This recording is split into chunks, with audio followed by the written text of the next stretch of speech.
You know what's crazy is he's just gonna stop right there. Spooky Dogwood basically makes him end his turn. Hello, mathematicians. Today we're going to go into a card that's harboring a statistical anomaly. Very interesting when we get down to the numbers and stats of this card. It's got something interesting to it. And to show you what I'm talking about, let me show you the story. Do you guys remember when Superheavy Samurai was a thing? Everybody was using it. It was a very strong deck. There was a card that was a silver bullet to it. That card was known as Droll and Lockbird. Everybody and their mom started running Droll and Lockbird. In fact, if Droll and Lockbird resolved on the Super Heavy Samurai, it brought you up to a win rate of 76%. Droll and Lockbird was so bad when Super Heavy Samurai came out. Look at this. The usage rate went up from 27 all the way up to 70.5%. That's crazy. That's according, by the way, this is from MasterDuelMeta.com. They keep stats like that. Well, actually, and they get the internal stats from Master Duel. So that's from Master Duel. And then take a look at this. Right now, Maliss is being used, and everybody is now using Artifact Lancea to counteract this. Now, we don't have the exact data yet. This is like from current data mined like stuff, so that's why I put a little asterisk there. So we don't know how much Lancea went up from being used, but I think it was used at about like 1% or less, and it's probably up to about like 40 to 66% used in decks. Very interesting. So now let's talk about this card real quick. Tenpai Dragon. Everyone knows about this. Well, it had a silver bullet as well. Ghost Sister and Spooky Dogwood. What does this card do real quick for those of you that don't know, or if you're living under a rock, what this card does? We're all on the same page real quick. Tenpai Dragon is a deck that tends to OTK you through a lot of battle damage on their turn. If you resolve Spooky Dogwood on their turn, right, this is what it's going to do here. During either turn, except in the end phase, you can discard this card and apply this effect, right? You can only use this effect once per turn. Each time your opponent special summons an effect monster during the main or battle phase, so not during the draw or the end phase, but the main or battle phase, you'll gain life points equal to that monster's attack. And if you did not gain any life points by this effect, your life points are halved. So what that means is, yeah, basically you could cause them to end their turn, or if they're making these cards with like a lot of attack points, they can't push through the damage because you might even have a couple of cards in defense. So it ends up they're not being able to push, and they need to like OTK you. Otherwise, all they could do is end on like a erratic seal or something really bad. Anyways, take a look at this. The usage rate, I got this directly from Master Duel today, which is, we're in July 2025. This card currently is used at 0.07%, like less than half, like crazy. We're not even at 1% here. We're so low in usage rate. This is it right now. When Tenpai was a thing, the usage rate was between 1 to 2%. So it rose basically from this to this, and it went back down to this. But the win rate when it resolved, this is, by the way, this isn't the win rate in the deck. I just want to clarify, this is the win rate when the card resolves. How do you get that data, Jesse? How do you know? I'll get to that in a second. The win rate when the card resolved was 81%, which was higher than all the other ones. So why was it so lowly used? That is the question. And the question of the day is not only why is it so lowly used, but why is it still not used that much?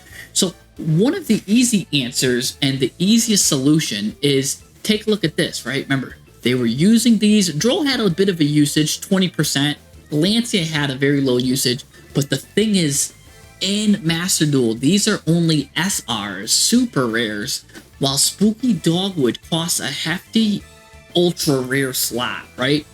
And that's interesting. And I'm going to talk about her in the TCG. And there's also something extra weird that we're going to dive into here with the statistics and stuff.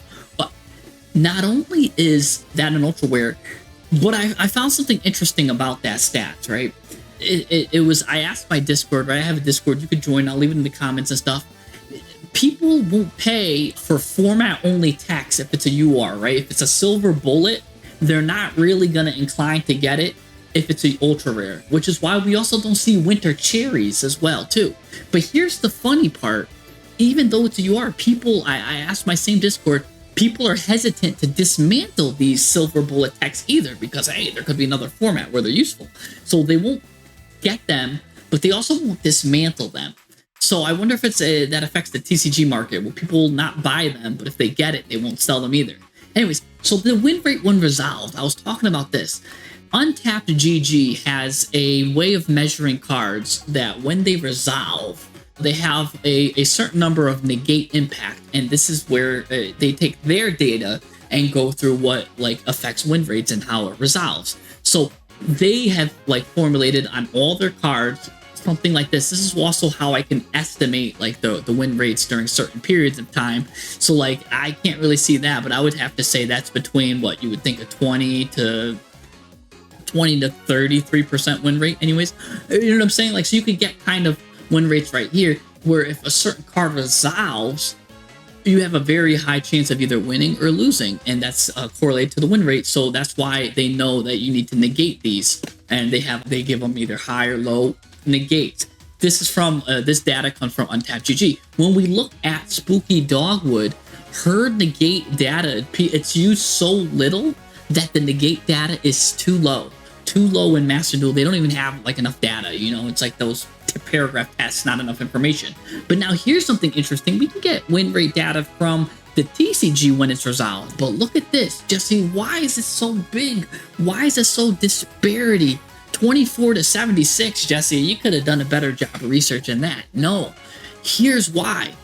The TCG has such wide variety of win rates, and it has to do because they have a special rule called time, and they have different games where if the game ends to time, you have one extra round to go. So what happens is people will use, we're not ready for that yet, people will use Spooky Dogwood in game 3 in time, and if that resolves, they're basically going to win, because they can't push through the damage really that they're putting through. So that's why it has such a high win rate if it's used and resolved in game 3 when it's going into time and sided in, versus if it's used game 1 and 2, which is it's actually 24%. It's still pretty high.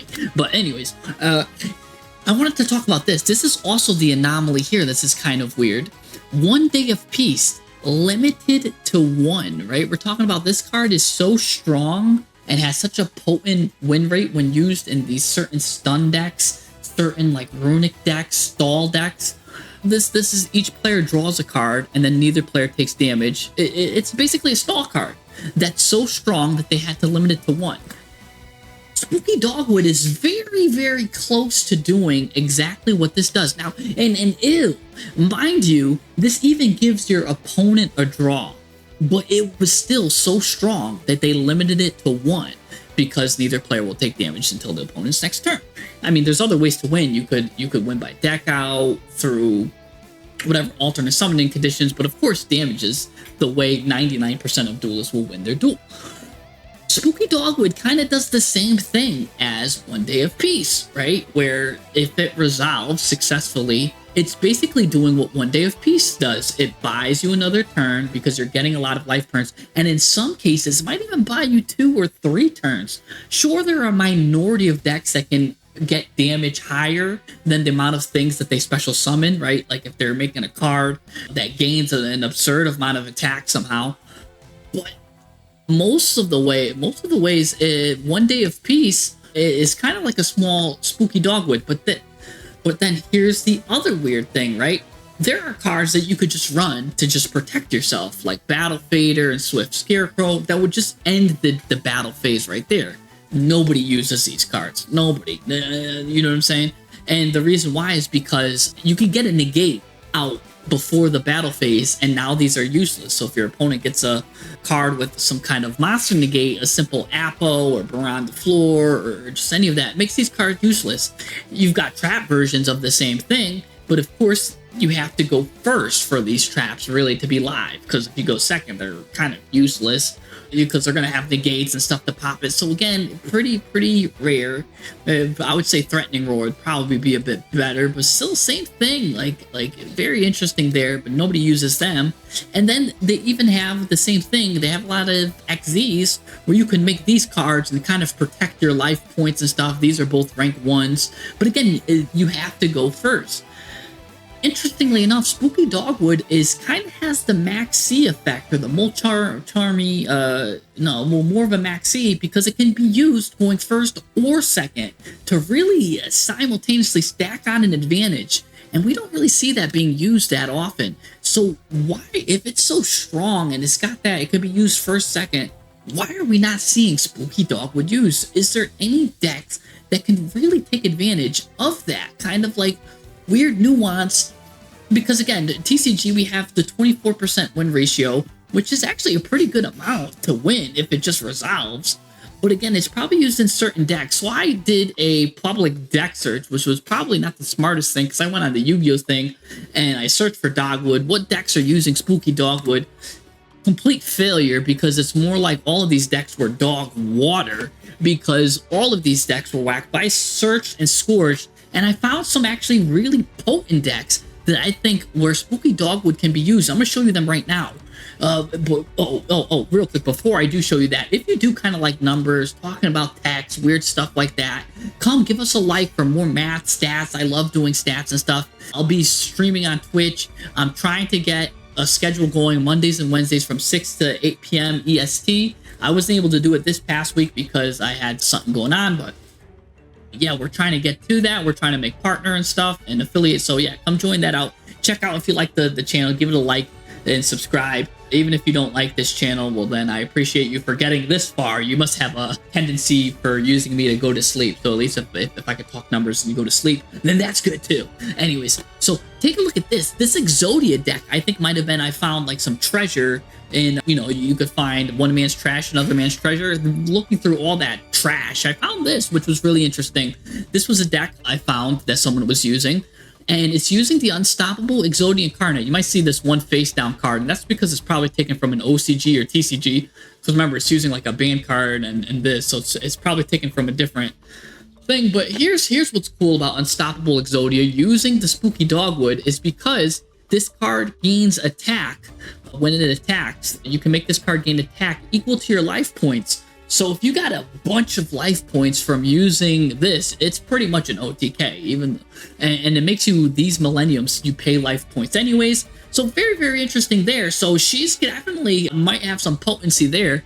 So that's how you can use that additional buying turn and also getting additional value there. The thing about this though is Exodia is very bricky as it is. So just drawing one of these and trying to delay turns also I could see being pretty good, because you just really need to get to your Millennium Ankh here, or the Millennium Golems, or the Millennium Blue Eyes Dragon there. Another deck that I saw using this was this Winged Dragon of Ra deck, using the Horus engine here, just using 2 Dogwoods, which I think is good, right? They don't want to see maybe too many of them, but seeing 2 Dogwoods is nice because the Horus engine, known for its ability to continuously recur itself. So that's good, buying some time there. And then if you can get out the Winged Dragon of Ra through all of this Millennium shenanigans here, what it does is you pay your life points, so you only have 100 left, and it gains attack to the amount of the life points paid. So same thing, using its own ability there to use that life point. So that's pretty cool there. I think the first deck was a bit better than this, but I think it's also using Dogwood in a unique effect way. I'm using Dogwood myself, but I'm only using her at a copy of 1 here. And why am I using that? Because this is my Crystron Icejade deck that I've made that I'm having a bit of success with, actually. It's doing pretty good. A little bit, maybe not this season, because everyone is using Lancea, and Crystrons do get hurt by Lancea right now because Maliss is running wild. But what I could do is with the Icejades, what you could do is you could just discard another Icejade or water monster. All the Crystrons are water, and special summon this card from your hand, and you make that. You saw earlier when I showed you that Crystron card, or the Icejade card, when that card right there comes out, the Icejade Gamir, it has a very high chance of winning. I've pretty much always win the duels that it does come out, and then it's a very potent card. It stops your card from getting banished or destroyed. Absolutely deadly and great to start off with. So if I get her, I'm always in a good position. Anyways, Spooky Dogwood is a water monster too. So not only that, the Crystrons themselves excel at just recursion and get that grind game. So if the game goes on for more than 1 turn, which Dogwood does, yeah, I'm definitely putting her in there. This used to be a Molcharmy Fuallos here. So I do find that very interesting there. And I'm actually starting to like her more than the Fuallos because, again, I can use it going first and going second. Has those unique applications. Now take a look at this. That effect she has is so powerful. It's been printed on cards, but look, they gave it to a Link 5 monster. A Link 5 monster. That's how Konami is dangerously scared of this effect. You know, you can only control this Cosmic Tree guy once, one of them, because they don't want you to control two, because that's how deadly it is. Each time your opponent special summons a monster face up during the main phase only, not the battle phase. This is just the main phase. It's a Link 5 for only the main phase. You gain life points equal to their attack. Quick effect, you can pay multiple, max 3,000, and this card gains that much attack. So that's pretty cool. But it's a Link 5, not really worth it. No protection on this guy, just like battle protection, I guess, because you can make that up to 5,000. Also, we got a trap here. Look at this. You got to make this Hamon or Ravel, the lord of like striking thunder and phantasms, basically these really ridiculous guys. And if you make one of them hit the board, and you have this card out in the field, then it's got that each time your opponent normal special summons, you'll gain life points to that. But look how ridiculous these cards are to get on the field. Can't be normal summoned or set. You got to be special summoned from your hand by tributing 3 fiend monsters. The requirements to get this effect out is insanely difficult. The Spooky Dogwood effect, tributing 3 fiend monsters. By the way, the other 2 ones right here, he requires 3 trap cards to be tributed, and he requires 3 continuous spells to be tributed. So pretty deadly that the requirements to even just get one out is insane. So very interesting there. And like I've been saying, I challenge you because there's an interesting thing I've started to notice. Fuallos is being used at about 40% usage rate. And if you don't know if you're going first or second or not, and there's no siding, it actually hurts when you draw this card and I was going first. It does nothing. I've switched one of my Fualloses for Ghost Sister and Spooky Dogwood, and I've actually been loving it. Ba-da-ba-ba-ba. I'm loving it like it's a Burger King menu item here. Not sponsored, by the way. We've got Spooky Dogwood I'm starting to like better than Fuallos, just because it's got that Max C kind of effect where I can use it going first or second. And it's very potent. I can use it first to bait out my opponent's Called by the Grave or whatever they got, and it's awesome. It's awesome. And then a lot of decks now are special summoning even on your turn too. So it's just really good. I've been finding more success with Dogwood than Fuallos. I'm still running 1 Fuallos and 1 Dogwood just to compare, but I'm just saying there's just something interesting going on. This card is used at only one, like you saw, 0.07, wait, it was 0.07%. So dangerously low. I think we're super sleeping on it, and it's a weird anomaly that we need to really look into. Use this tech card, use it, abuse it, and you'll see that, hey, this card's got a lot of potential to bringing your life points up. And that's what I want to highlight. Let's jump into some, maybe if I could find a replay with it of me using it. All the replays I use with this card, in actuality, they either just resign off the get-go, or I'll use it as, like I said, the tribute fodder for the thing. So sometimes I don't even use it. I'll use it for its water. Don't forget, it's also a tuner as well. Level 3 tuner, zombie. It's got some good stuff going for it. So really interesting. Let's check it out. Let's look at the replays. Alright, so I'm going first here in this ranked duel, and not the best hand, but hey, we've got Dogwood, and we're getting Max Seed. That's deadly. Alright, we'll do what we can here. We'll go Inclusion to add nothing. This person's stopping us at every track. I don't know why you would just do that, because now I'm definitely just going to end my turn. You wasted 2 hand traps. Not going to summon anything anyways, so we'll just end it there. Hopefully he doesn't have anything, and no, we're going against Maliss, so we're going to use Artifact Lancea there, and he's got the Called by the Grave. But you know what's really cool about Called by the Grave is I could trigger another Lancea on top of the Lancea, so my Lancea will definitely, most certainly resolve. So now you can't banish anything because my Lancea went through, So there you go. You're gonna have to end your turn because you're Maliss and you can't do anything. Now I have Icejade. Here we go. I showed you the power, the stats of Icejade anyways. As long as I get this Icejade out against Maliss, I'm looking pretty good. I like to call it Maliss. Some of you call it Malice, Alice. I call it migraine, who knows? But that's right now, I'm hitting him in the face for 3,000 damage. That's like getting slapped in the face by Mike Tyson. It's a good, powerful punch.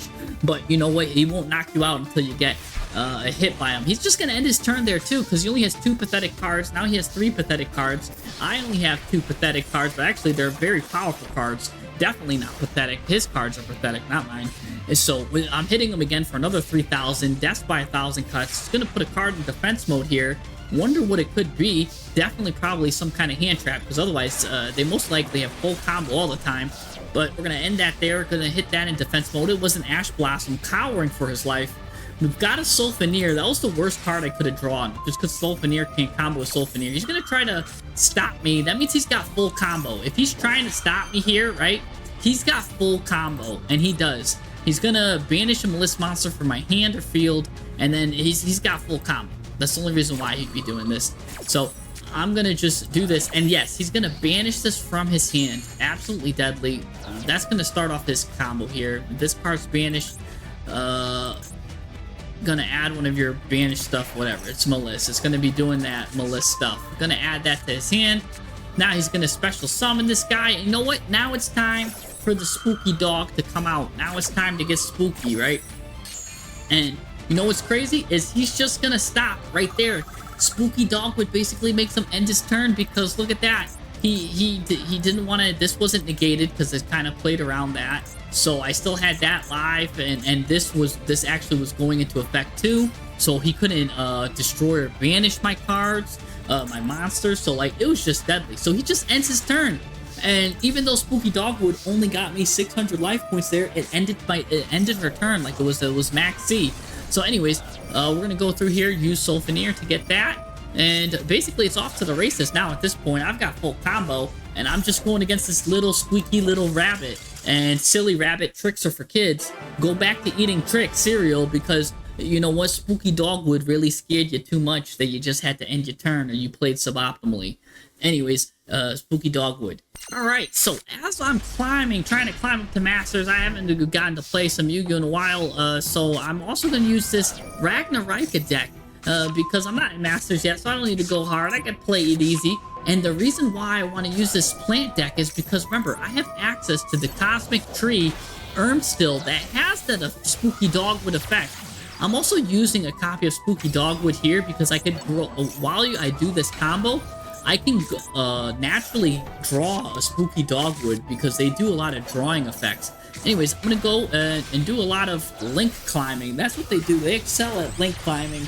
And so, you can see here, I'm going to the Mantis Monk. Mantis Monk is going to banish some cards, allowing me to get a trap card. I went into this trap card. They have 2 trap cards. This is the newer one. This one just keeps a lot of recursion going. And I like my grind games. I like being up in the club. Anyways, I'm going to go to the Cosmic Tree Still. By the way, if you're doing this on ranked, I wouldn't recommend going into the Cosmic Tree Still. This is for scientific purposes. I would actually, if you're playing the Ragnarika deck, I would recommend going into this as your Link 5 right here, because this guy can more easily come back, got more grind to it, but I wanted to just try it out, you know what I'm saying? How much life points can I get from this guy? Besides, I'm going to be drawing a couple cards anyways.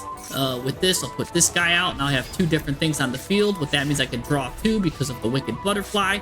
I can even draw into a Spooky Dogwood. I'm going to use that in the draw phase because that's pretty strong, and he's just going to Nadir Serpent me, which is actually unfortunate. And he's going to just immediately pop my tree right there. That's so unfortunate that he just popped my tree like that, because that was the whole reason of me going into the tree. I guess if it was the Ragnarika card anyways, it would have gotten popped. But I'm just so disappointed that for a Link 5 like that, it just doesn't offer me any protections. It's like, imagine buying $1 million house and then just not investing like any money in insurance. Like, why would I go into a Link 5 that doesn't have protections? Very annoying. Anyways, so the tree just immediately got axed. Anyways, what am I even doing here? I'm getting my cards taken over. He's taking over my brain like an alien. Using cracking down on my abilities here. Gonna pay half his life points to get rid of my Evil Seed. Now I'm in a precarious situation here. He's gonna actually banish my own card and to get some advantage there. But good thing I did go for this guy. That's gonna give me a little bit of protection. I'll wait for that in the end phase.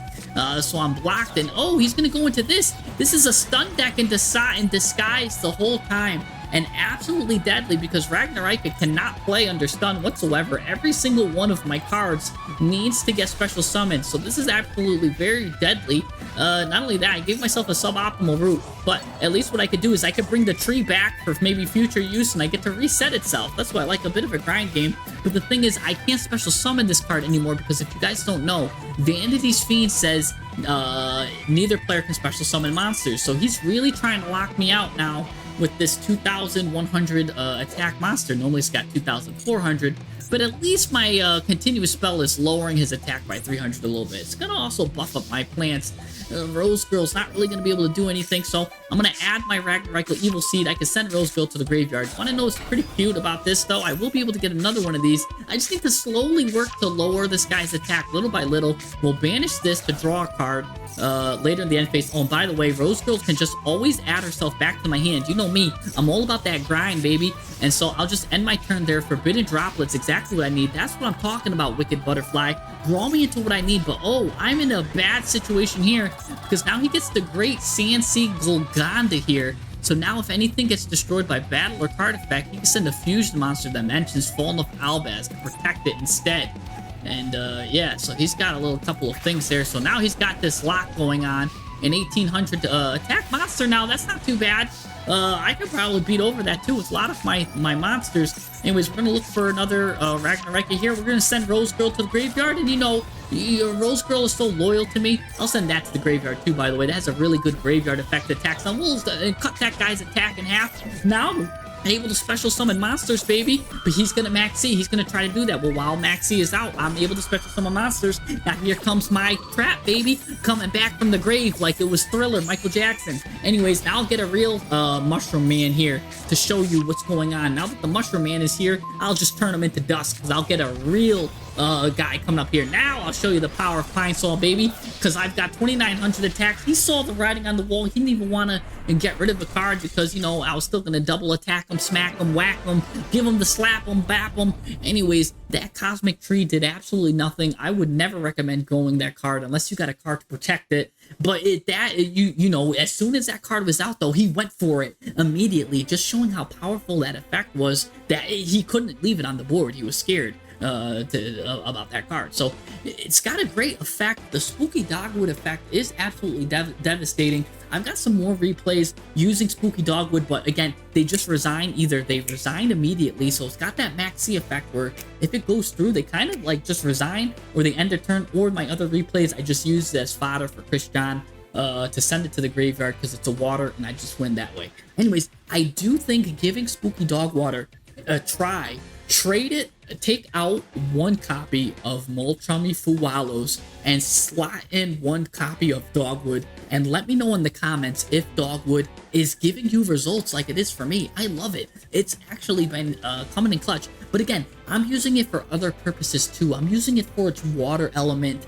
So I'm squeezing a little bit more juice out of my Dogwoods than you might. But again, you could use it in those Exodia decks, those raw decks. So interesting decks. If you have an interesting deck that you use Dogwood too, please let us know in the comments. I bet there's some guy out there using, like, yeah, I use Dogwood for my plant, life point, or Romage deck, and it's great. Like, who am I to know all these decks that can benefit from the usage of Dogwood? Anyways, I'll see you guys next time. Hopefully, you guys like this one. Thanks for sticking around. I'll see you guys next time.